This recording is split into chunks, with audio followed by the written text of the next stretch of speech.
Hello, I'm Gulam, your English teacher. Today I will tell you a new tense, past continuous. It is the most important tense because lots of time I use that tense. First of all, I know you write down, firstly written down these things. Then I will tell you. Open your copy and pen and written down. Then let's go to understand. हम लोग Indian हैं तो हम लोग सीखते कैसे हैं, यानी इंग्लिश को कैसे सीखते हैं? हिंदी से इंग्लिश को सीखते हैं, है ना।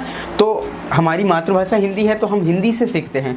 तो पहले ये श्योर करते हैं कि ये जो टेंस हम बोलते हैं हिंदी में कब बोलते हैं हम इस टेंस को कब बोलते हैं? जब कोई सेंस यहाँ लिखा हुआ है, नोट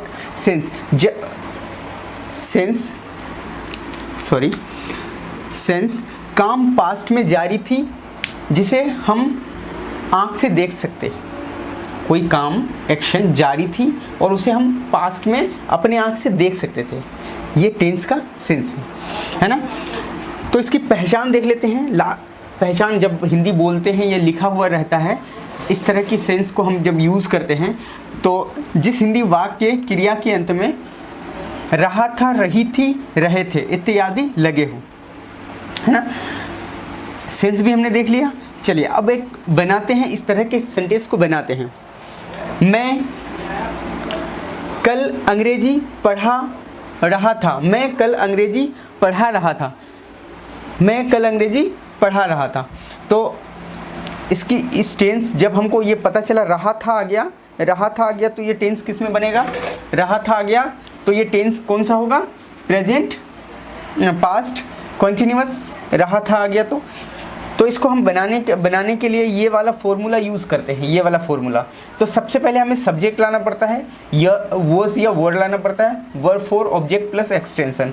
तो इसमें से पहले हम टिक मार्क करते हैं कि सब्जेक्ट कौन सा है। सब्जेक्ट हम काम करने वाले को कहते हैं जो एक्शन करता है, और जो काम होता है उसको ऑब्जेक्ट कहते हैं, और वर्ब कहते हैं, और जो क्रिया का फल जिस पे पड़ता है उसको ऑब्जेक्ट कहते हैं। ठीक है, ये ऑब्जेक्ट हो गया और ये एक्सटेंशन हो गया। तो अब हम बनाना स्टार्ट करते हैं। अभी गौर से देखिए इसको। मैं का क्या होगा? आई। उसके बाद हमें क्या लाना है? वॉज या वर, है ना। वॉज या वर लाना है। तो आई के साथ क्या लगता है? आई अगर सब्जेक्ट सिंगुलर होगा तो वॉज लगेगा, सब्जेक्ट प्लूरल होगा तो वर लगेगा। तो आई के साथ क्या लगेगा? Was, I was. Verb four, इसमें वर्ब क्या है? पढ़ाना। पढ़ाने का क्या होता है? टीच। पढ़ाना टीच होता है, और वर्ब फोर है तो आईएनजी लगा देंगे इसमें। आई वॉज टीचिंग इंग्लिश कल। यस्टरडे, बीता हुआ, जब जो कल बीत जाता है उसके लिए यस्टरडे होता है। Yesterday. Clear? Any doubt? Next चलते हैं, एक एग्जांपल और लेते हैं और फिर उसको सॉल्व करते हैं। वे लोग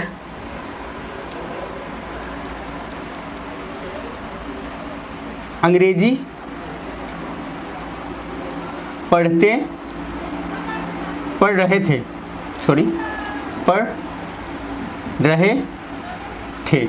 वे लोग अंग्रेजी पढ़ रहे थे।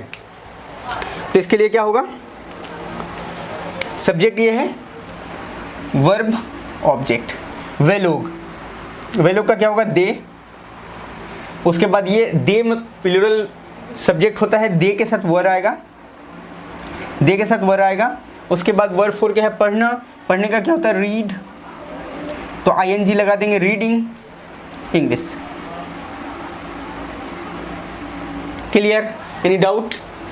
तो आई होप कि आप लोगों को ये टेंस बहुत अच्छे से समझ आया होगा। तो इनको नोट कर लेना है, इसको नोट कर लेना है, तब इसको प्रैक्टिस में लाना है। ये कोई शॉर्ट तरीका नहीं होता है कि हम शॉर्ट तरीके से हम जल्दी जल्दी हम किसी चीज़ को कर लें। ये बाय स्टेप ही हम किसी लैंग्वेज को अच्छा कर पाते हैं। तो जब तक ये सब करेंगे नहीं, टेंस को अच्छा नहीं करेंगे, आप इंग्लिश लैंग्वेज नहीं बोल पाएंगे। तो आपको इंग्लिश लैंग्वेज समझने के लिए सबसे पहले टेंस को अच्छे से आना चाहिए।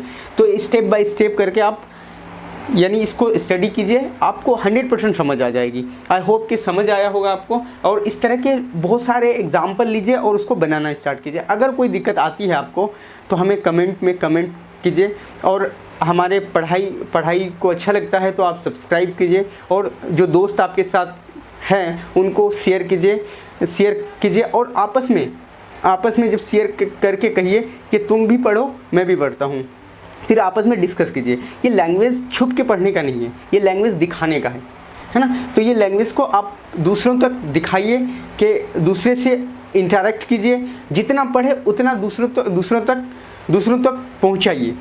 यही लैंग्वेज का एक अच्छा तरीका है। Thank you, bye bye.